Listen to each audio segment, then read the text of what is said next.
How's it going, guys? Today I'm going to be showing you how to make Lemtom back to front. This track is an absolute fucking banger. Here's a preview of what you'll have made by the end of the video. In the bracket, in the front, in the bracket, in the front, in the bracket, in the front, in the bracket, in the front, in the bracket, in the front, in the bracket, in the front, in the bracket, in the front, in the bracket, in the front, in the bracket, in the front, in the bracket, in the front. Let's firstly start by looking at the bass. It's made of two separate layers. This first Reese bass and this second Donk.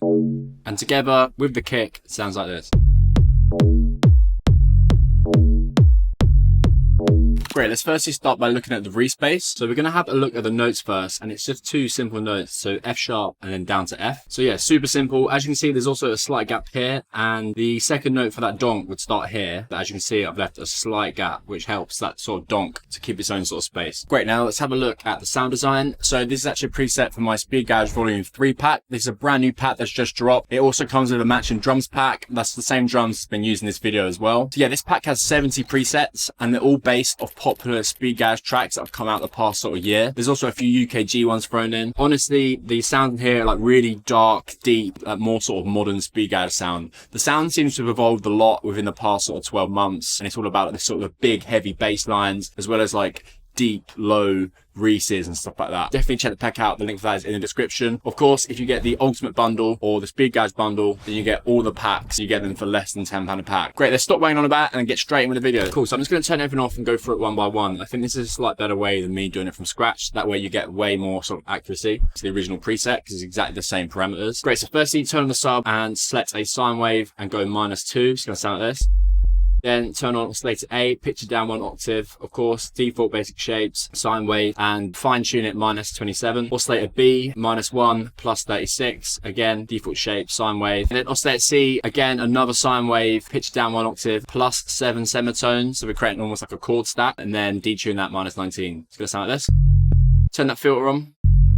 Then we just go over to the effects, turn this chorus on, make it a bit wider, mix at 28%. Hyper, just a little bit of dimension, turn the hyper all the way off, just a little bit of dimension, 16%, and the size all the way to 0.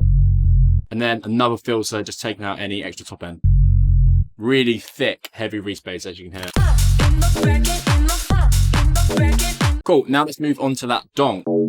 Again, this is from that same preset pack. Anything in this video is literally from this pack or the drums pack. Let's do the same again, turn it all off, go through one by one. Great, so firstly, menu, initiate preset. It's gonna get all back down to default settings. Basic shapes, sine wave, -2 octaves, then turn on oscillator B. I wanna select FM, so we're doing a bit of FM synthesis from B. Turn that volume all the way down, or it's not gonna be FM synthesis. That's what it sounds like. Obviously, if I was to exaggerate that, keep it at about 27. That seems to be the sort of sweet point.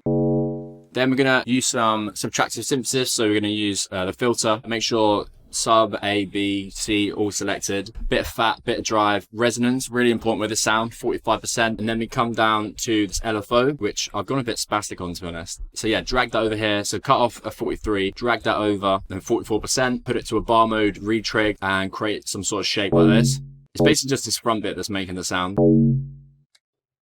You can also do this maybe with an envelope, just create something that looks sort of like this, you know, and then obviously drag that over. But yeah, I've done it in the LFO. You get a lot more freedom with the LFO. Great, so you've got the sound there. Obviously added some effects to make it sound more like the remake, but you could just leave it like this. So it sounds pretty thick and nasty. You could add an EQ, take out some of the low end, and then dimension, making it wider.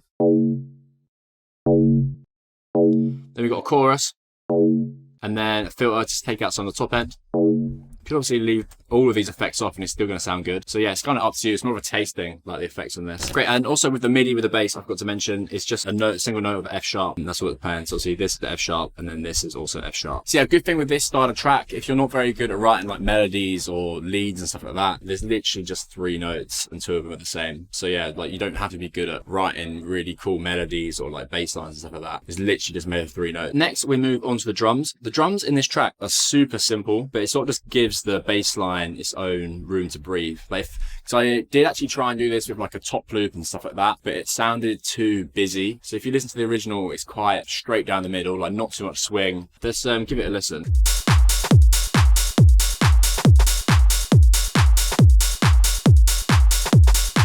So yeah, I mean, pretty simple, right? But if you had like a nice swung sort of speed gauge loop, it just clashes with that bass line. I think because this bass line here is sort of an offbeat, it just doesn't sound right. But yeah, we go over these. On every beat, we've got this kick.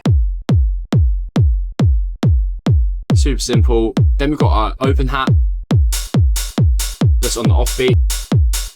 No swing. Then we've got this closed loop. No swing either. I just kept it nice and straight. Obviously the velocities down here are changing a little bit.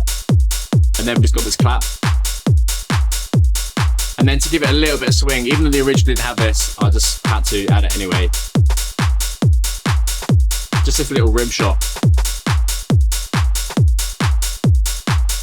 So obviously if you're doing rim shots, a normal grid's gonna look like this. So right click, triplet grid, and then you're gonna be able to add that offbeat garage swing. So yeah, all these one shots are from the Speed Garage Volume 4 drums pack. I'll go through a few things now in case you're curious. So you've got kicks, claps, open hats, and then we've got like shaker loops, got top loops, then we've got faster ones, we've got full loops.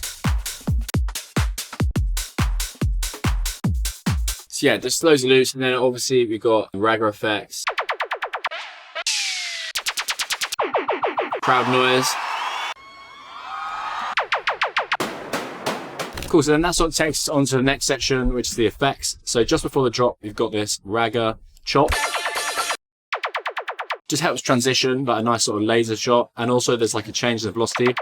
As you're gonna hear, it goes down and that last one's back up. This helps sort of fade into a transition. Crash, of course. And lastly, a riser. So in the pack, they're risers and they're like this. And if you click R, it's going to reverse them and you can use them as down speeds. That's also got a sidechain and a kickstart.